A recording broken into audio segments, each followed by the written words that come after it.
This is a talk about the paper called StateCharts, A Visual Formalism for Complex Systems by David Harel. It was printed in 1986.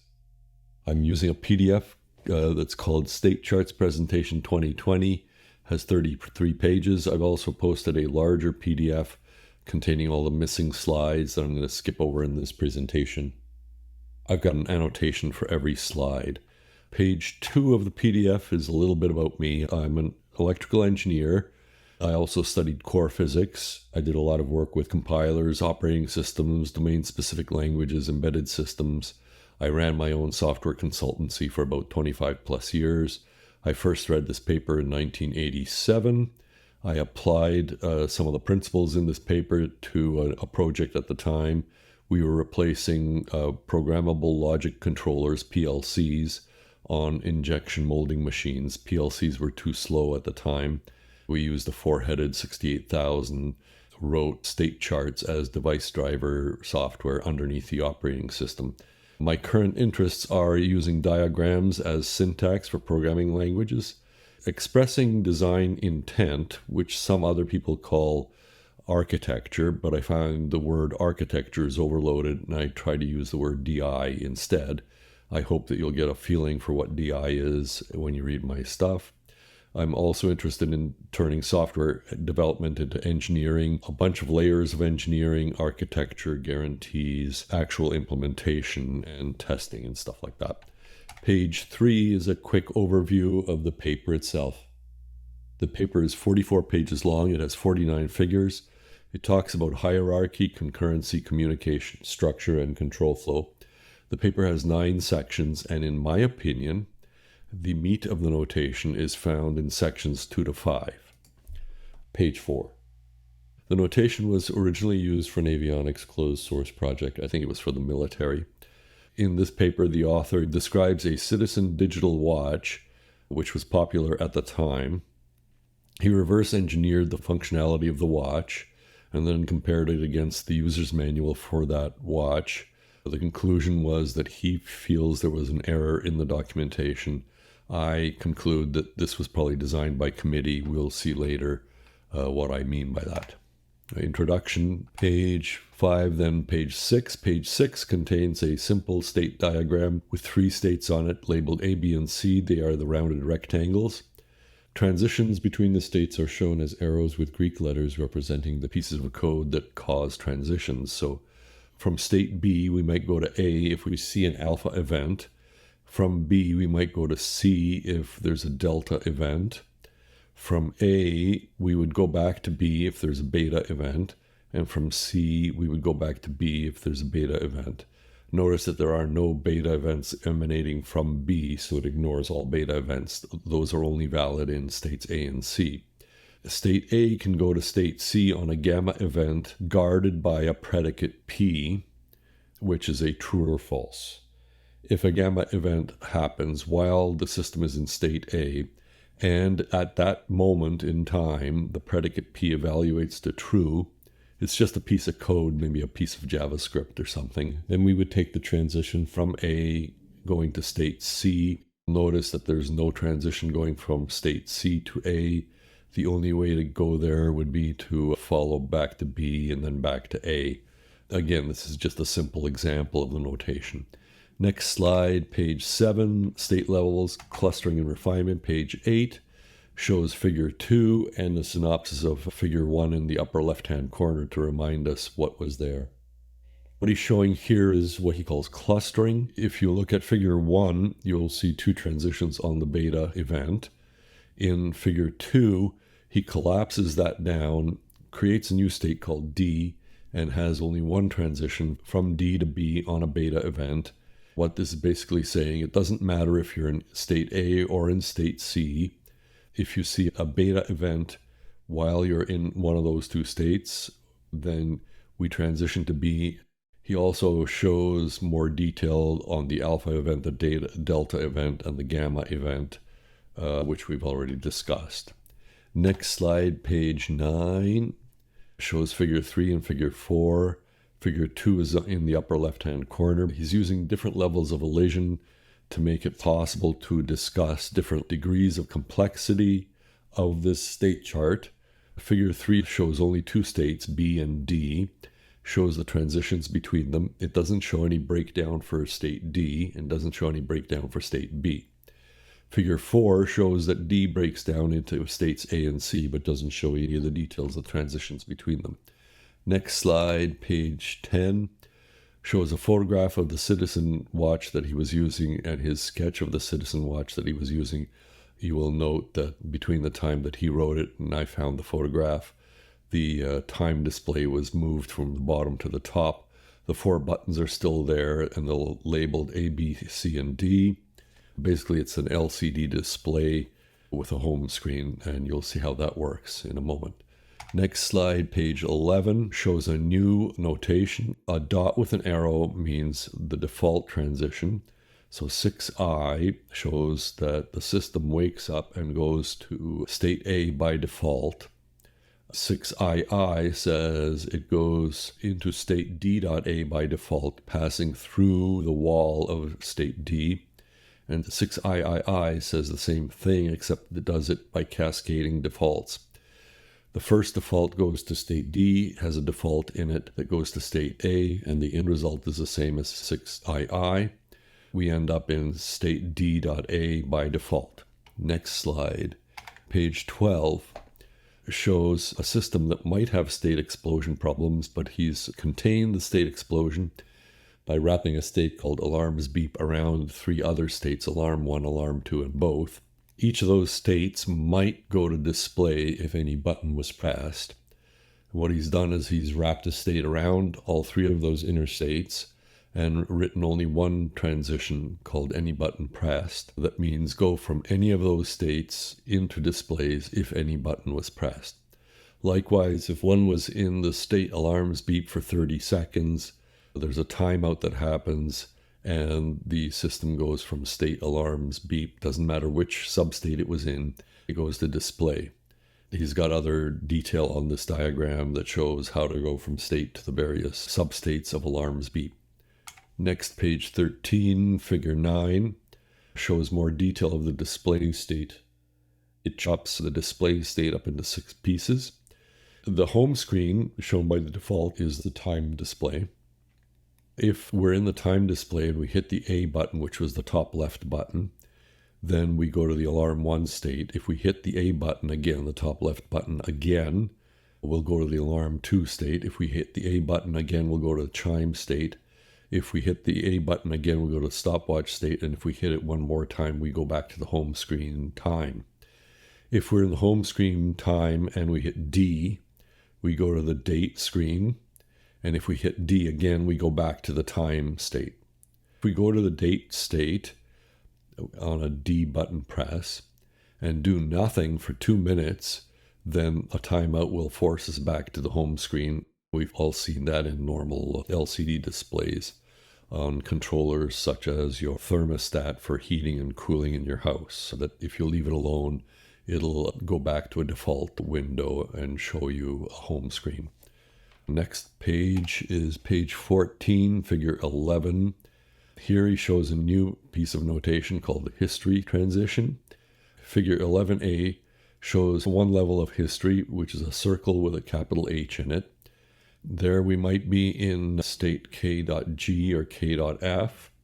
If we leave state K, the system will remember whether we were in G or F. But let's say it goes back to K.F. It will take the default transition in F and go to K.F.C when we come back. In figure 11B, he shows deep history, which is an H star.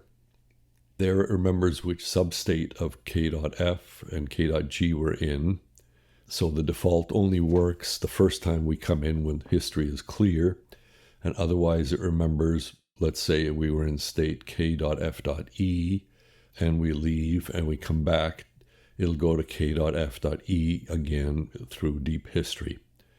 Next page, figure 13, shows even more detail of the display's state. I won't spend much time on this. You can read my annotations for it. Next page, 16, he shows a new notation for economical representation using dots. A and B are valid notations, C is invalid. If we look at figure 17A, what that says is that if we're in the lower left-hand state and we see an alpha transition, it goes to the dot, and the dot immediately goes to the upper state without waiting for another event. So the A event drags the bottom left state into the top left state. Likewise, the bottom right state transits on a beta transition. 17B says that both bottom states transition on an alpha and they go to the upper state. 17C is really just 17A with all the arrowheads pointing in the opposite direction. 17C is a contradiction and is illegal. Page 17, figure 18, shows more contradictions, things that can't legally be drawn in his notation. The first contradiction is the transition on alpha events. There's two alpha events drawn on the diagram, one going from B to the state to the right, and one going from B.C.A to the state on the bottom. That's ambiguous, and the system can't decide which one of those is to be taken. The editor cannot allow that to happen. The other contradiction is that the big state B has two default arrows, one going to B.C.D and the other one going to the unnamed state at the bottom. You can only have one default per state, and that is a contradiction. In my opinion, the first contradiction, the two alphas, can be handled by the diagram editor that makes it impossible to draw an alpha transition in the child when it's already been drawn on the parent state B. I think that would fix the problem, but he leaves that as a contradiction. Next slide, page 18, 3, orthogonality. Next slide, page 19, figure 19, shows the Y state chopped up into two with a dotted line in between the two states A and D. Those two states are orthogonal and run at the same time. There's at least two, if not more, ways to implement that.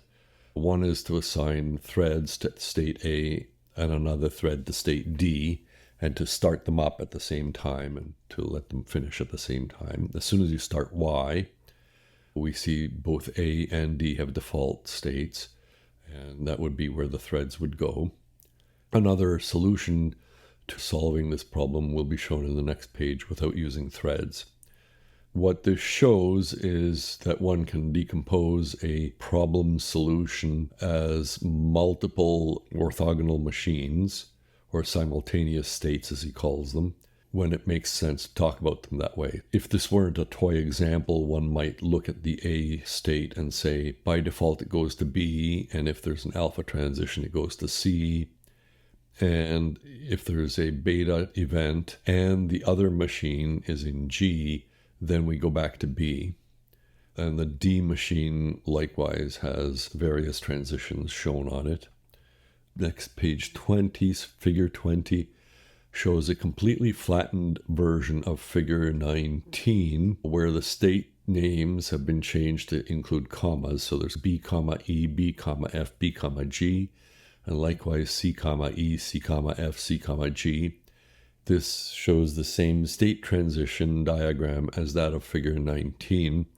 One can see that already figure 20 is less understandable than figure 19, and in real examples of this stuff, using simultaneous states makes designing a lot simpler. Next, page 21, he's beginning to show the specification of the watch from the top down. Figure 26 shows the very top of the watch diagram. The watch basically has two main states, dead and alive. The default is the dead state. If we insert a battery, the watch goes from being dead to alive. If we remove the battery, it goes from alive back to dead. And if the battery dies, it goes from alive back to dead. Figure 27 shows the alive state chopped up into 6 other simultaneous states. And then figure 28 shows even more detail. Again, it depends on who you're presenting this to. An engineer would want to see all the detail. A customer or a stakeholder would want to see only the top levels without all the details. It makes sense to show a customer or stakeholder levels that have the details elided so that they can comment on how the design is going. Next, page 22 shows figure 29. This is a very common pattern where two buttons B and D are pressed at the same time and should produce a beep. In general, one would say that the beep test function starts at the top state 00 and it ends up in the beep state beep at the bottom. 20 milliseconds or less appears to be simultaneous to a human, whereas the computer can differentiate times of microseconds and nanoseconds. Top right button was B and D was the bottom right button. If you press both of those at once, the hardware sees either the B coming first or the D coming first. And this diagram solves the race condition of which one came first at the hardware level. Looking at the left side, if we think we saw B first, then we go to the state 10, and then we see the D in rapid succession, then we go to the beep state and we beep the beeper. If you see both buttons pressed, another option might be that the D looks like it came first, then the B came next. The way to solve these kinds of race conditions is to allow only one event to happen at a time, even if they look to be simultaneous. On the right-hand leg, we handle the case where D comes first, then B comes. And that ends up in the beep state, just like the other B followed by D rapidly goes to the beep state. If we let go of the D button and then the B button, we go back to the top. If we let go and the hardware thinks we let go of the B first and we let go of the D second, we still end up at the top. This pattern should be memorized as one of the patterns that will help disambiguate such hardware level race conditions. Other things that we call race conditions in software come from accidental complexity of using shared memory in conditions where we shouldn't have been using shared memory in the first place, like multitasking. Next, page 23. The full diagram for the digital watch. I won't spend time on this. You can stop the talk and enlarge this and see that it does solve the problem.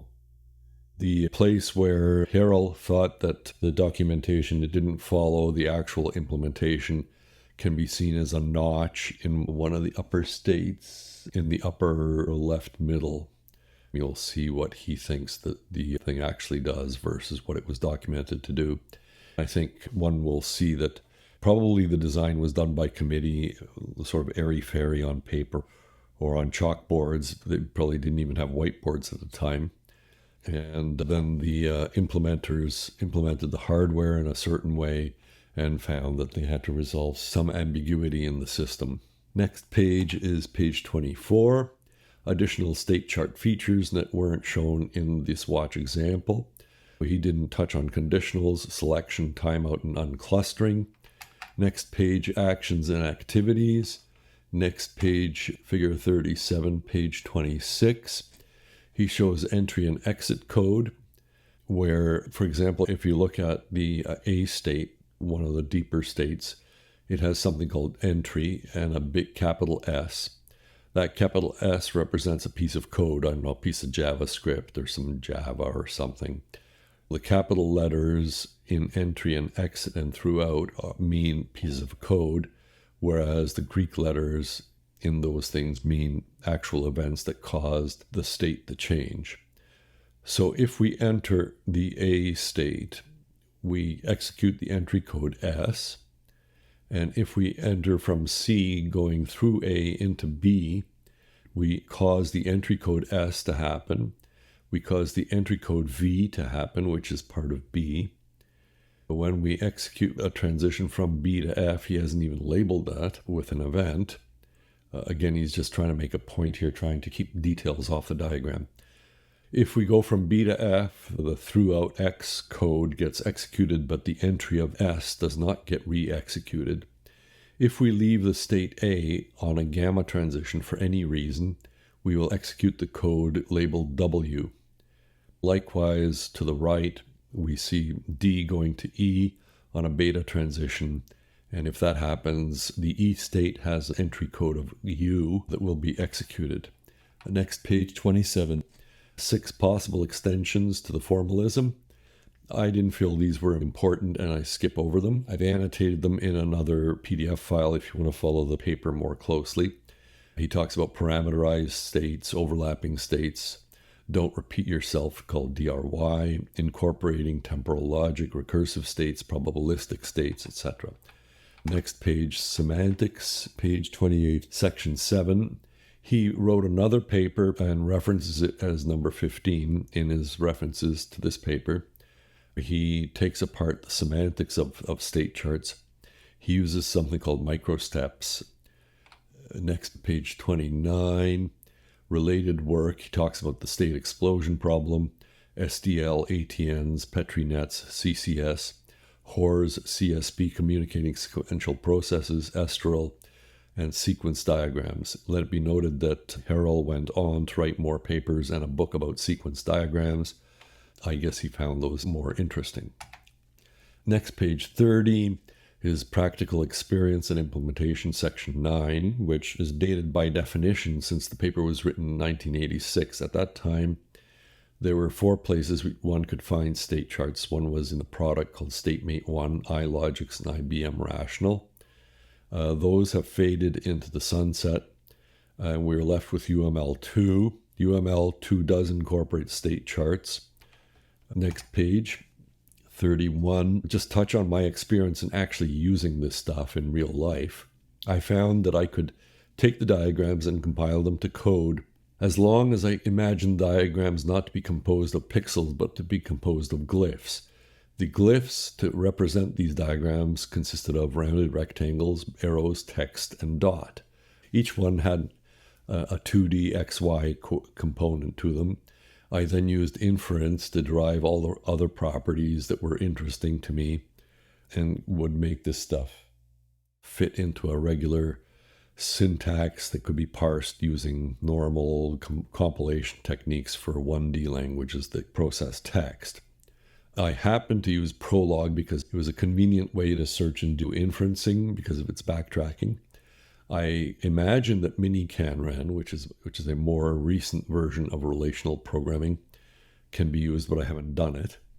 I imagine various forms of pattern matching can be used to derive these properties.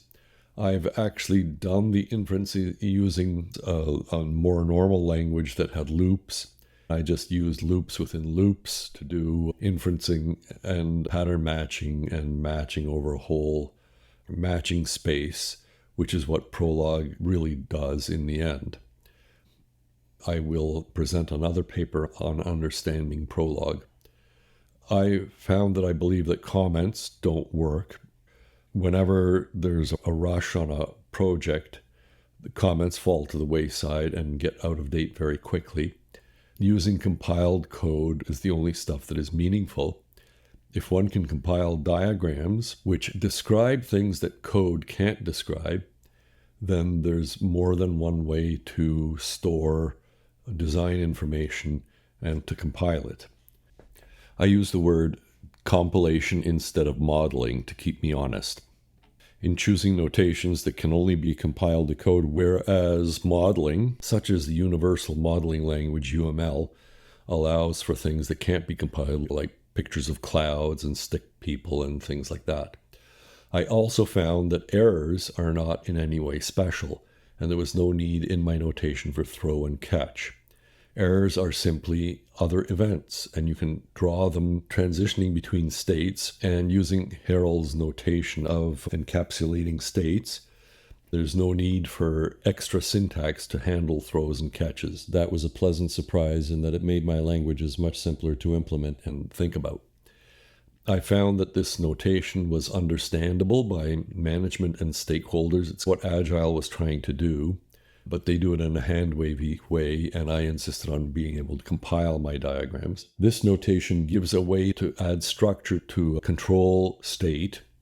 There's a number of ways that state can impinge on a program. There's no need to throw state away. Object-oriented found a way to encapsulate state. Harel StateCharts encapsulate state for control flow. The problem that we need to solve is spaghetti anything. Structured programming back in the 70s brought structured programming control flow to deal with spaghetti use of go-tos. We need to worry about spaghetti message passing and spaghetti architecture, spaghetti types, and so on. The stuff like what Harel did in this notation is where we'll need to go. Next, page 32, my experience continued. is Harel's concurrent states, or what he called simultaneous states.